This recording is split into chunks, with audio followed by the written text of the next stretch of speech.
La dernière journée complète était déjà là. Le soir, on s'endormirait en sachant que c'était la dernière nuit. Mais pour le moment, je ne voulais pas y penser. J'étais en train de passer une merveilleuse journée. Je faisais de la rando, mon activité préférée, au milieu de paysages somptueux, en compagnie d'un ami merveilleux. Hors de question de gâcher ces 2 journées en pensant à la fin. T'as un truc prévu ce soir? Hein? Ben ouais, j'ai un rendez-vous avec mon comptable et après je fais passer un entretien d'embauche. Il me manque une secrétaire. Drôle de question. T'es bête, c'est juste une formule. Je t'invite à manger. Il me reste du rap de bouffe et comme c'est le dernier soir, ça me ferait plaisir de partager avec toi. En toute amitié, avant que tu demandes. Parce que j'ai cru comprendre que tu t'énerves si quelqu'un te fait des avances. Enfin, si tu veux bien sûr. Hein. Ça serait avec plaisir, mais j'ai réservé le repas au refuge. Bon, ça en fera plus pour les autres. Et tu sais, vu le nombre de gougnafiers qui réservent pour tout le GR et qui annulent sans raison et sans prévenir, les pauvres gars, ils ont l'habitude. Et c'est pas avec ce que tu dois manger que va leur changer grand-chose. Ouais, sauf que je suis pas comme ça, moi. Et en plus, comme j'ai réservé ma tente, ils vont savoir que c'est moi qui ai pas venu. Ça me gêne vraiment. C'est pas cool pour eux. Il a marqué un temps d'arrêt, semblant réfléchir. Puis il m'a fait un sourire en coin, visiblement content de lui. Et si tu prends pas ta tente? J'avais peur de comprendre. Il me proposait quand même pas de partager la sienne. Parce que, autant un repas juste amical, d'accord? Mais partager une tente, surtout une tente une place? Non, il oserait pas. Je ne pouvais pas me résoudre à comprendre que je m'étais trompée à ce point sur lui. Il venait juste de dire l'inverse en plus. Je commençais à paniquer. Vu le ciel, il va pas pleuvoir. J'ai pas besoin de la mienne et j'adore dormir à la belle étoile. Si je te la prête, ça te va? Pour une fois, tu peux bien faire ta rebelle, un tout petit peu, non? Il a appuyé sa réplique d'un clin d'œil. Je n'ai pas pu m'empêcher de lâcher un soupir de soulagement, avant de me couvrir d'un grand sourire, ravi de la soirée à venir.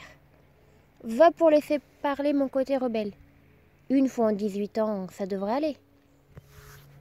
Il me brandit sa main tendue en guise de réponse, que je m'empressai de venir frapper. La soirée se déroula à merveille, tout comme la journée suivante, au détail près que le temps s'écoula bien trop vite à mon goût. Ça faisait une éternité que j'attendais d'enfin réaliser ce périple, et il touchait déjà à sa fin. J'allais ramener des centaines d'images mentales des magnifiques paysages corses. J'aurais presque, je dis bien presque, avoué que l'île de beauté est encore plus belle que mes montagnes. Et c'est aussi des heures de souvenirs avec Glenn que je ramènerai à la maison. J'étais heureuse d'avoir pu le faire, et de savoir que je reverrais bientôt mes parents. Mais je n'avais pas du tout envie de reprendre la vie normale, ni de quitter mon ami. Et pourtant, une bonne partie de cette dernière étape était déjà parcourue. Ça te dit une dernière baignade pour prolonger la journée? J'en connais une qui est pas pressée d'arriver. C'est totalement ça.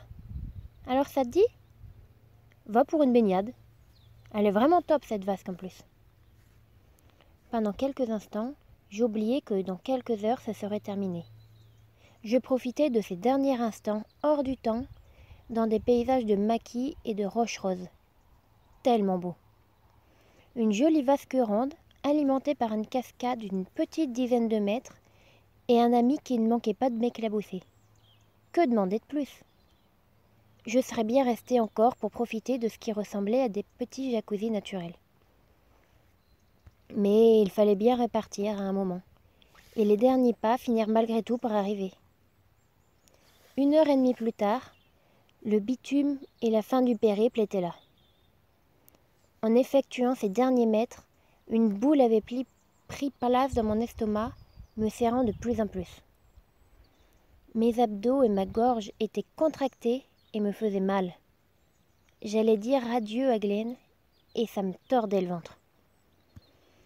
Bon, ben, on se quitte là alors? J'avais le cœur serré. J'ai toujours détesté les adieux.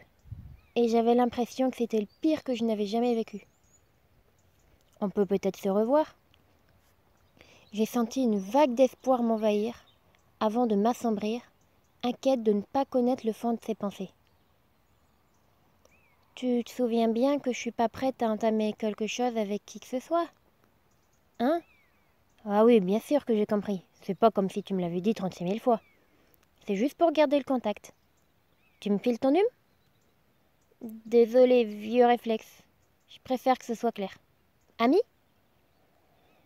Ami, m'a-t-il confirmé avec un grand sourire. Promis? Mais oui, alors? Il a continué en me tendant le bras avec ce qui semblait être un air de défi. Mais au lieu de lui tendre mon téléphone pour lui permettre d'y inscrire ses coordonnées, comme il s'y attendait, je l'ai pris dans mes bras, me surprenant moi-même. Il est resté quelques instants sans réagir, avant de resserrer ses bras autour de moi, comme il pouvait, gêné par mon sac à dos. Finalement, je me suis écartée de lui. Je me suis rendu compte seulement à ce moment de ce que je venais de faire, et la gêne m'a envahi.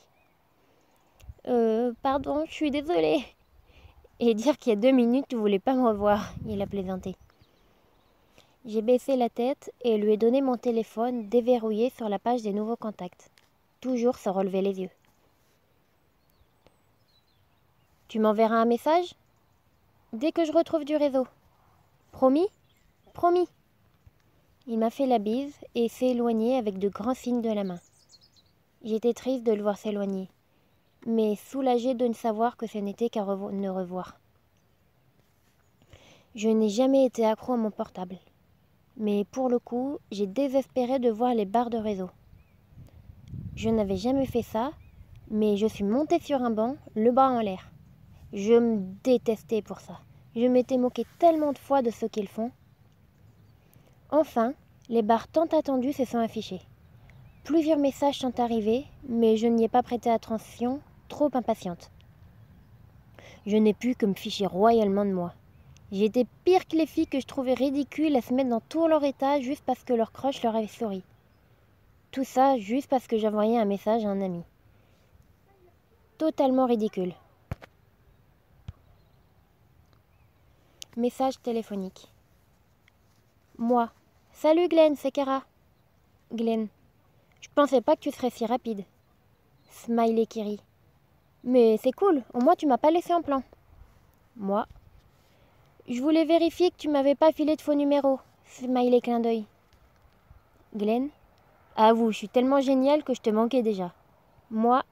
Tu veux rire? Je suis enfin débarrassée de toi. Un vrai pot de colle. Et sinon, les chevilles, ça va? Glenn. Impec. Content que t'aies fait tomber ce bâton. Ça aurait été vraiment dommage. J'ai pas fait souvent de belles rencontres et t'en es une. Jamais en fait. Merci. Il ne m'avait pas dit ça en face. J'étais troublée. J'ai hésité un long moment avant de savoir quoi répondre. Moi, merci infiniment pour ces bons moments. Smiley qui sourit. Tu me manques déjà. Glenn. Tu vois, je te l'avais dit. Smiley satisfait. Moi, Smiley qui tire la langue. Glenn. Je t'aime bien, toi, tu sais. J'ai dit bien. Tire pas la tronche. À bientôt. Moi, à bientôt. Smiley clin d'œil.